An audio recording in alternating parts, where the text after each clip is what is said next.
れは無視できんやつやな。まあでも思ったほどでもなかったな。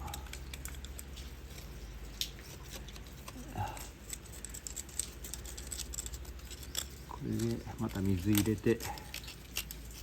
ジャブジャブ洗えば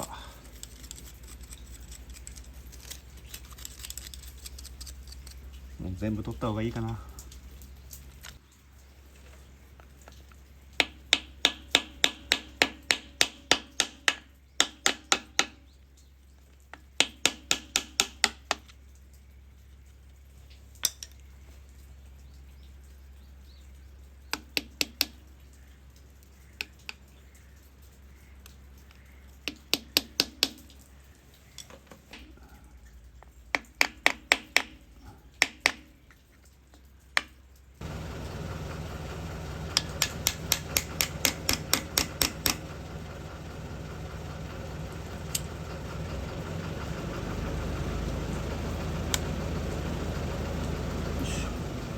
奥に入っていけよ。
うわうわうわうわうわ。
はい、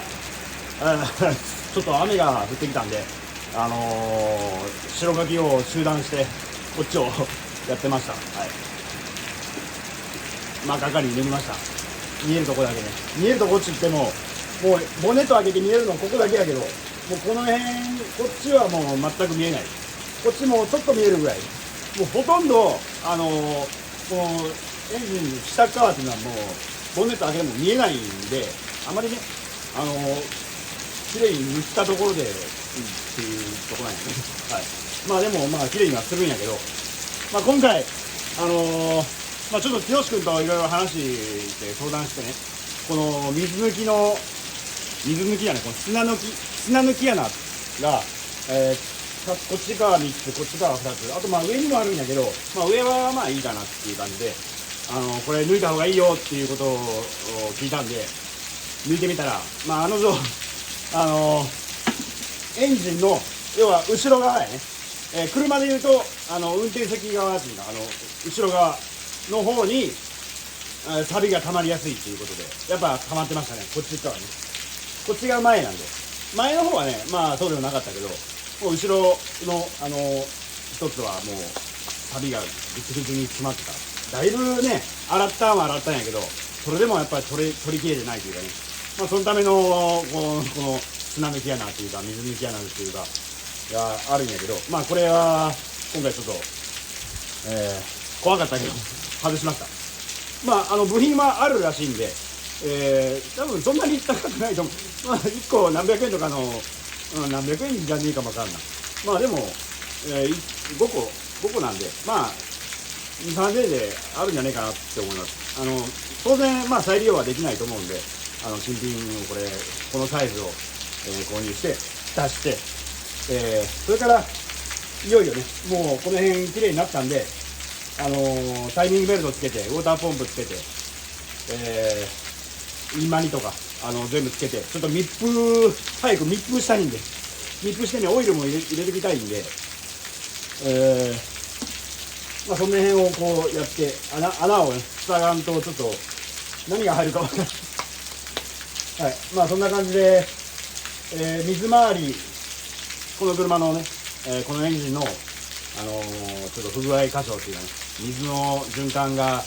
ちょっと心配だったんで、ちょっと念入りに、洗って、今から、ちょっとずつ外した部品を組み付けていくっていう工程に入ります。なので、これからね、ちょっと田植えとか、農作業が忙しくなって、こっちがなかなかできないんやけど、ぼちぼちと頑張っていきますので、応援のほどよろしくお願いします。はい。今日は以上です。ありがとうございました。